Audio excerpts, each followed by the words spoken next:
우리 산업 전반의 흐름을 보여주는 생산과 소비, 투자 지표가 모두 하락했습니다. 특히 설비 투자는 11년 4개월 만에 가장 큰 폭으로 감소했습니다. 정부가 10월 2일을 임시 공휴일로 지정하면서 추석 연휴가 엿새로 늘어났습니다. 추석 연휴 동안은 고속도로 통행료를 면제해 주기로 했습니다. 자동차와 조선, 철강 등 우리 경제의 주력 업종들이 줄 파업 위기를 맞고 있습니다. 현대중공업이 부분 파업을 시작한 데 이어 현대차와 포스코도 파업 수순을 밟고 있습니다. 미국 집값이 당초 예상과는 달리 고공행진을 이어가고 있습니다. 앞서 2분기에 건설주를 대거 사들인 워렌 버핏의 판단에 관심이 쏠리고 있습니다.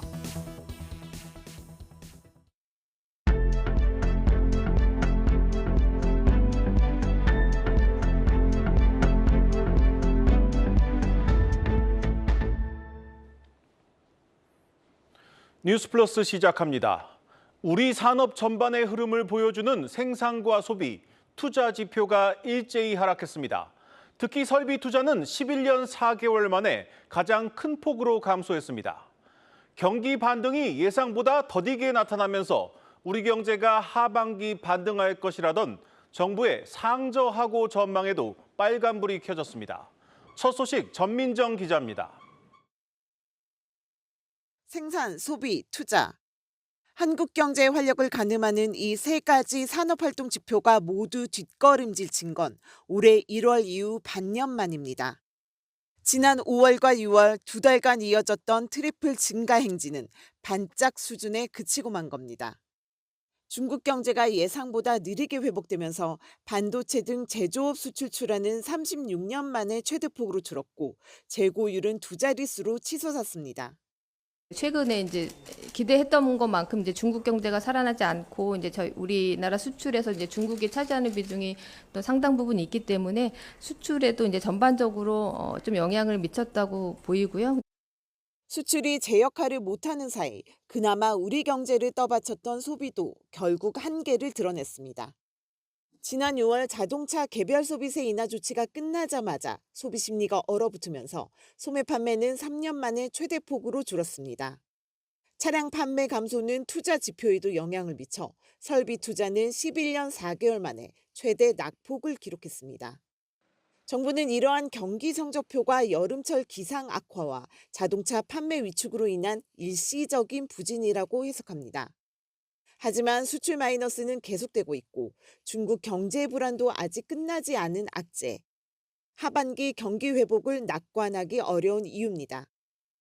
상저하고의 경기 흐름이 나타나려면 이미 지금쯤에는 완연한 경기 회복과 관련된 지표나 조짐들이 확인이 되어야 된다고 보고 있고요.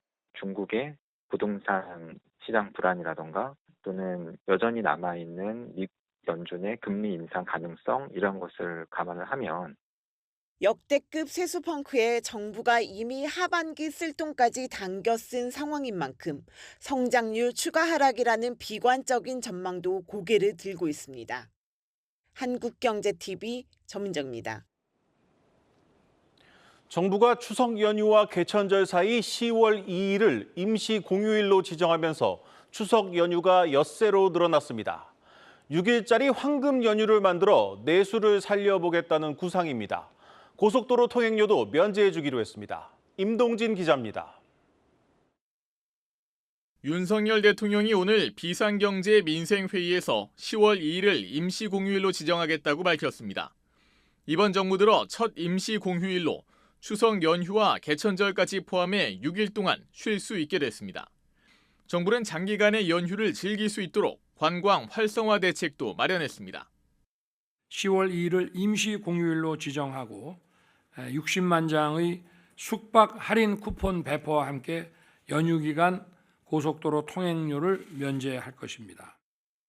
외국인 관광객 증가를 위해서는 항공편을 늘리고 입국 절차를 간소화할 계획입니다. 내수 경기를 살리겠다는 취지인데 실제로 임시 공휴일의 경제 효과는 수조 원에 이른다는 연구 결과도 있습니다. 현대경제연구원은 지난 2020년 기준 임시 공휴일 지정 효과가 생산 유발액 4조 2천억 원, 부가가치 유발액 1조 6,300억 원에 이른다는 보고서를 내기도 했습니다. 임시 공휴일 지정 소식을 가장 반기는 건 관광과 유통업계입니다. 주요 관광지의 유명 리조트, 호텔은 이미 연휴 예약률이 만실에 가까운 상태입니다. 정부는 내수 진작과 더불어 물가 안정을 위해 추석 성수품 공급을 역대 최대 규모로 확대하고 670억 원을 투입해 농축수산물 할인 판매를 지원할 방침입니다. 한국경제TV 임동진입니다.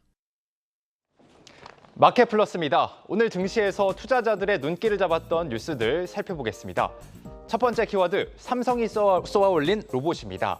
삼성전자가 인공지능을 탑재한 휴머노이드 로봇 개발에 돌입했다는 소식에 오늘 레인보우 로보틱스가 상한가를 기록했습니다. 이에 T로보틱스와 로보스타, 제우스 등 다른 로봇주들의 주가도 덩달아 올랐습니다. 삼성전자는 인공지능 휴머노이드 로봇을 개발해서 반도체 생산 공정에 투입하는 방안도 검토 중인 것으로 알려졌습니다. 레인보우 로보틱스는 산업용 로봇을 만드는 회사로 삼성전자는 이 회사 지분 15%가량을 갖고 있습니다. 삼성전자는 주식을 살 수 있는 권리를 뜻하는 콜옵션도 행사할 수 있어서 이를 행사하게 되면 지분을 약 60%까지 늘릴 수 있습니다. 이를 계기로 로봇 관련주에 대한 관심을 확대할 필요가 있다는 시각도 있는데요.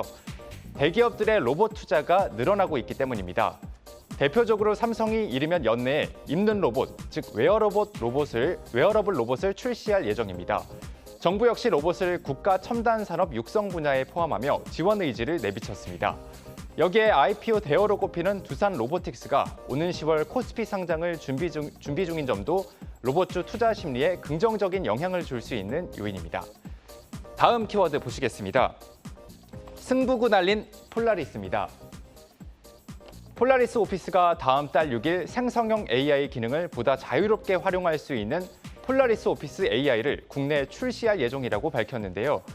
이에 주가가 오늘 10% 넘게 급등하는 등 52주 신고가를 갈아치웠습니다. 새로 공개될 버전에는 PDF와 HWP 문서 기반 질의 답변 기능이 추가됐습니다. 예를 들어서 이용자가 문서 내용 전체를 읽어보지 않더라도 내용과 관련한 질문을 하면 답변을 얻을 수 있거나 간단한 정보만 입력하면 발표 자료를 만들 수 있습니다. 증권업계는 이번 생성형 AI 출시를 계기로 폴라리스 오피스가 제2의 도약을 할 것으로 보고 있습니다. 특히 출시 이후 유료 가입자 수 증가 추이를 주목할 필요가 있다는 분석이 나옵니다. 기존에 없던 새로운 기능들이 추가된 만큼 유료 가입자가 많이 늘면 수익성에도 도움이 되기 때문입니다. KB증권은 사전 예약 신청자 수가 최대 3만 명에 이르는 것으로 파악했습니다. 다음 세 번째 주제로 넘어가 보겠습니다. 포스코 DX 어디까지 오를까입니다. 포스코 DX 최근 주식시장에서 가장 뜨거운 종목 중 하나이죠. 오늘도 주가가 20% 가까이 오르면서 신고가를 다시 한번 갈아치웠습니다. 주가 상승이 본격적으로 이뤄진 지난주 초 이후 주가가 거의 2배 가까이 이렇게 올랐는데요. 유가증권 시장으로 이전 상장을 결정하면서 공매도 청산에 따른 쇼커버링 때문이란 분석이 나옵니다. 실제 포스코 DX 주가를 끌어올린 주체는 외국인으로 이렇게 5거래일 연속으로 순매수를 하고 있습니다. 현재 공매도는 코스피 200과 코스닥 150 종목에 한해서만 가능하기 때문에 포스코 DX가 코스피로 넘어가게 될 경우 당장은 공매도가 불가능합니다. 증권가는 주가 상승을 정당화할 수 있는 요인이 충분하다고 설명을 하는데요. 모회사인 포스코홀딩스가 2차 전지 소재 사업을 또 하나의 축으로 키우면서 생산 설비 확충에 따른 수주가 덩달아 늘어날 것으로 예상되기 때문입니다. KB증권은 포스코 DX의 수주 잔고가 내년 수주 잔고가 올해보다 30% 넘게 늘어날 것으로 예상했습니다. 지금까지 마켓플러스였습니다.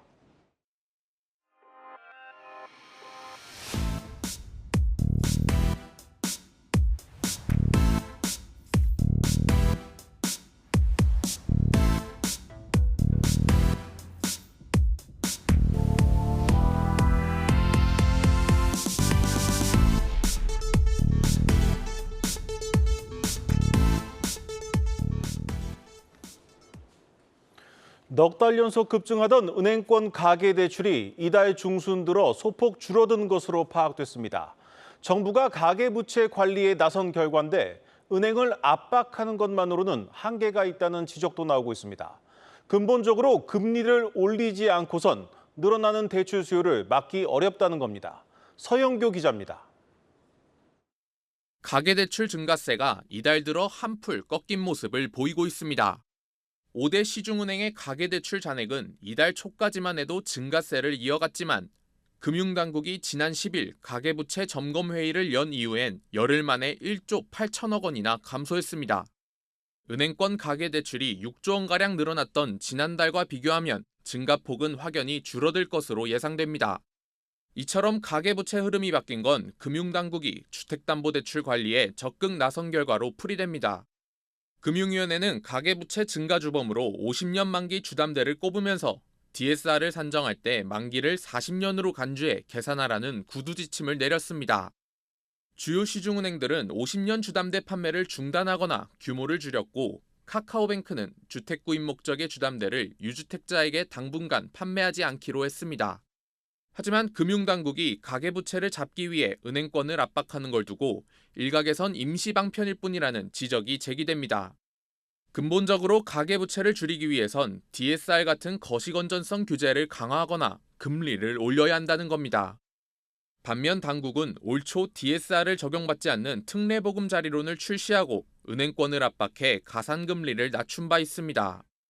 당국이 대출을 부추겨 놓고 가계부채 책임은 은행권으로 돌린다는 지적이 나오는 이유입니다. 일각에선 대출 가산금리뿐 아니라 기준금리 자체를 높여야 한다는 지적도 제기됩니다. 지금 금리가 여러 경제 여건보다 좀 낮게 형성되어 있습니다. 결국 이제 기준금리 인상 없이 조절하는 데 한계가 있는 것도 사실이다. 부동산 시장 연착륙과 가계부채 관리 사이에서 금융당국과 한국은행의 묘수 찾기가 더욱 중요해지고 있습니다. 한국경제TV 서영교입니다. 일본의 후쿠시마 오염수 방류로 수산물 안전에 대한 우려가 커지는 가운데 유통업계도 방사능 검사를 강화하고 있습니다. 국내산이라도 소비자들의 불안감을 생각해 검사 품목을 늘리고 간이 검사 대신 정밀 검사를 하고 있습니다. 지수희 기자가 그 현장을 다녀왔습니다. 서울 구로구에 위치한 이마트의 상품안전센터. 물류센터에서 한 차례 방사능 간이 검사를 통과한 수산물이지만 이마트는 추가 정밀 검사를 실시하고 있습니다. 식품 검사 분야에서 20년 넘게 일한 민정기 파트장은 후쿠시마 오염수 방류 이후 수산물 검사량이 크게 늘었다고 말합니다. 기존 대비해서 거의 2배 이상 검사량이 늘었어요. 저희 매일 검사를 진행하고 있고요. 사실 24시간 검사가 진행되고 있다고 보셔도 될 것 같아요. 국내산 수산물에 대해서 45종을 선택을 해서 그 중에 지금 75%가 검사가 진행이 되고 있고요.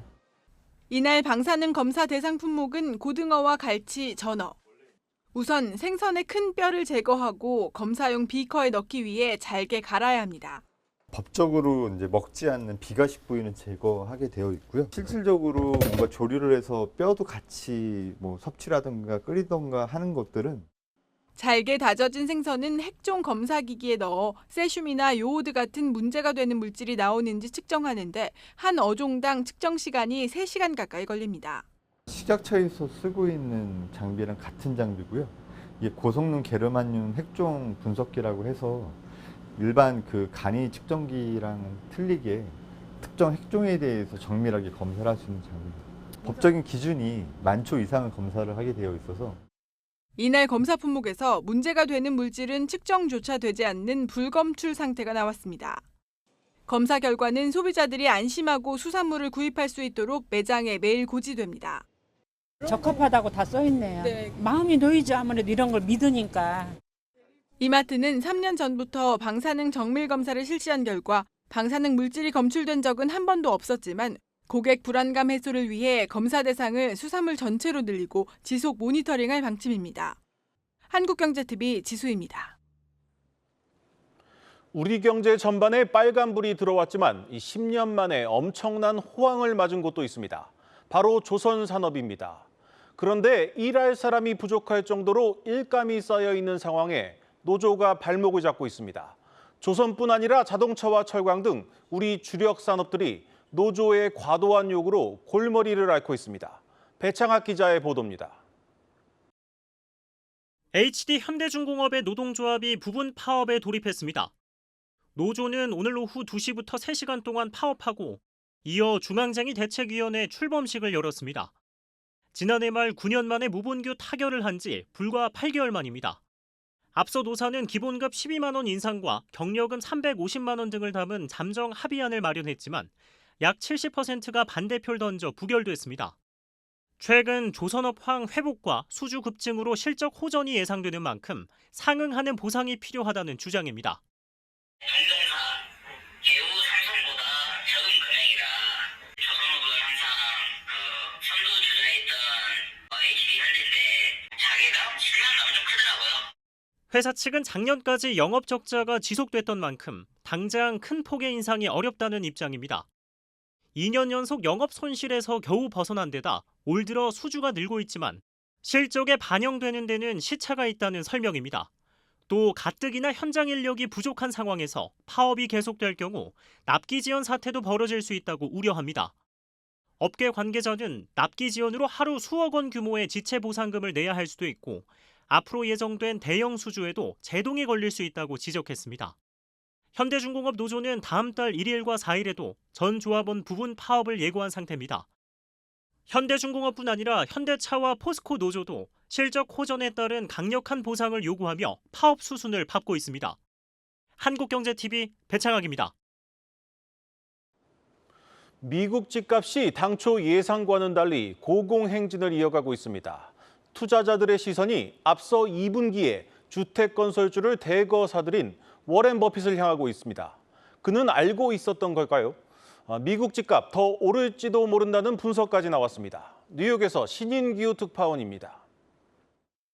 이번 주 발표된 6월 케이스실러 주택가격지수는 지난달보다 0.9% 오르며 예상치를 넘어섰습니다. 상반기 누적 상승률은 4.7%, 자료를 집계한 S&P는 올해 집값 상승세는 연간 평균보다도 빠르다며 현재까지 데이터를 보면 앞으로 가격이 오를 가능성이 높다고 분석했습니다. 30년 만기 주택담보대출 금리가 7%를 훌쩍 넘어서는 가운데 미국에서도 빚내서 집 사는 사람들은 줄고 있지만 미국의 중위주택 가격은 2달 연속 40만 달러를 돌파했습니다. 미국 부동산협회가 예측했던 2분기 말 미국 기존주택 가격 중위값은 39만 7천 달러였는데 전문가들의 예상보다 집값이 높게 유지되는 겁니다. 집값이 오르니 집주인은 집을 내놓지 않고 금리도 떨어질 기미가 보이지 않으니 사는 사람에게 불리한 시장입니다. 이런 불균형 속에 거래는 줄고 전액 현금으로 집을 사는 비중이 26%까지 높아지며 집값은 고공행진 중입니다. 집값은 하반기엔 잡힐 것이라고 봤던 경제학자들의 태도도 조금씩 달라지고 있습니다. 제롬 파월 미국 연방준비제도 의장은 잭슨홀 심포지엄에서 주택 부문이 반등할 가능성이 있다고 말했습니다. 올해 6월에만 해도 내년에 걸쳐 집값 인플레이션이 잡힐 것이라고 했던 것과는 상반되는 발언입니다. 미 증시에서도 8월 중순부터 주택 건설주에 다시 조금씩 힘이 실리는 모습입니다. 방아쇠는 워런 버핏이 당겼습니다. 워런 버핏이 이끄는 버크셔 해서웨이가 2분기 들어 보유 지분을 가장 크게 높인 주식은 주택 건설주인 DR 홀튼이었습니다. 또 다른 주택건설업체 MVR도 7천만 달러 이상 담았습니다.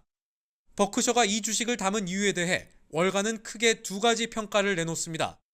하나는 주가 순자산 비율이 업계 평균보다 높고 주가 보상 배율이 10을 넘지 않는 가치주로서 이 회사가 버크셔 해서웨이의 투자 철학과 일치한다는 점과 또 하나는 미국의 주택시장 비관론이 시장에 너무 과도하게 반영됐음을 버크셔가 포착했다는 겁니다. 한국경제TV 신인규입니다. 주주들의 마음을 불편하게 하는 네 글자가 있습니다. 바로 유상증자입니다. 올해도 유상증자 때문에 홍역을 치른 기업들 한두 곳이 아닙니다. 하지만 보통 악재가 되는 유상증자 이후 주가가 오른 경우도 많았습니다. 그 이유를 정호전 기자가 알아봤습니다. CJ CGV부터 SK이노베이션, 루닛까지 최근 국내 기업들의 유상증자 소식에 해당 기업들의 주가는 들썩이고 있습니다. 유상증자란 신규 자금을 받고 주식을 새로 발행해 자본금을 늘리는 것으로 기업이 여러 목적으로 자금이 필요한 경우 사용됩니다. 유상증자 이외에도 신규 자금을 조달하기 위해 기업들은 금융회사로부터 돈을 빌리거나 채권을 발행하고 자산을 팔기도 합니다. 시장 금리가 상승하며 차입 부담이 커지고 자산 매각에는 시간이 걸리기 때문에 올해 들어 유상증자를 결정한 기업은 꾸준히 늘어나고 있습니다. 하지만 지분 희석과 증자대금의 불확실한 사용 계획으로 유상증자는 그동안 주주들에게 손만 벌린다라는 비판과 함께 주가에도 악재였습니다. 우리나라 같은 경우는 유상증자를 하면은 나중에 돈을 벌면 주주 환원을 해야 되는데 주주 환원을 안 하잖아요. 손은 벌리고 나중에 주주한테 혜택은 없는 그런 게 제일 문제고. 반면 유상증자 발표가 오히려 주가에 호재로 작용한 경우도 적지 않습니다. 새로 발행하는 주식은 가격을 시장가보다 낮게 책정하거나 대주주의 적극적인 참여 여부, 그동안 보여준 경영 성과가 양호할 경우에는 주가 상승의 신호탄 역할도 해왔습니다. 대주주와 경영진에 대한 신뢰만 만들어진다면 소액주주들이 반대할 이유도 애당초 없기 때문입니다. 투자에 대한 기대감, 또 시장에서 해당 기업에 대한 신인도를 판단하는 데 좀 근거 자료가 돼서 주가가 오른 요인이 되기도 합니다. 뛰어난 경영 성과와 이에 뒤따르는 기업 가치 상승, 소액주주와 위험을 공유하는 대주주의 존재 여부가 유상증자의 성패를 가르고 있습니다. 한국경제TV 정호진입니다. 올해 하반기 보험업계가 지각 변동을 예고하고 있습니다. 우선 협상 대상자 선정을 앞둔 ABL생명에 이어 MG손해보험과 동양생명까지 매물로 등장하면서 이를 노리는 금융회사와 사모펀드들이 본격적인 저울질에 나서고 있습니다. 장슬기 기자의 보도입니다. 이르면 이번 주 중 ABL생명의 우선 협상 대상자가 결정됩니다. 중국 다자보험그룹이 보유한 ABL생명은 동양생명과 함께 이전부터 인수합병 시장 잠재적 매물로 꼽혀왔는데 현재 사모펀드 두 곳이 본입찰에 참여하면서 매각을 코앞에 두고 있습니다. ABL생명 매각이 마무리되면 다자보험그룹의 또 다른 계열사인 동양생명도 매각 작업이 시작될 것으로 금융권은 보고 있습니다. 자산 규모 37조 원인 동양생명은 올 상반기 순이익만 2,002억 원으로 ABL생명 순이익의 5배에 달하는 탄탄한 매물로 꼽힙니다. 여기에 최근 부실금융기관 지정 소송을 마무리한 MG손해보험까지 예금보험공사가 공식적으로 매각 공고를 내면서 보험업계 지각 변동에 신호탄이 터진 셈입니다. 산업은행이 매각 중인 KDB생명도 현재 하나금융이 우선 협상 대상자로 지정돼 인수 절차가 진행 중입니다. 다만 동양생명과 같은 탄탄한 보험사들이 잠재적 매물로 지속 거론되고 있어 하나금융이 이번 인수전을 완주할지가 금융권의 최대 관심사입니다. 하나금융을 비롯해 보험 계열사가 부족한 우리금융이나 지주사 전환을 앞두고 있는 교보생명도 M&A 시장에 적극 참여할 것으로 점쳐집니다. 금융지주사 입장에서는 이자 이익 외에도 비이자 이익을 늘려야 하는 이유가 여러 가지가 있습니다. 비판을 많이 받기 때문인데요. 따라서 비이자 이익을 얻을 수 있는 보험이라든지 카드라든지 M&A에 관심이 많을 수밖에 없죠. 최근 은행을 향한 이자 장사에 대한 비판의 목소리가 거세진 만큼 금융지주사들의 보험사 인수 움직임 역시 더욱 본격화될 것이란 설명입니다. 한국경제TV 장슬기입니다.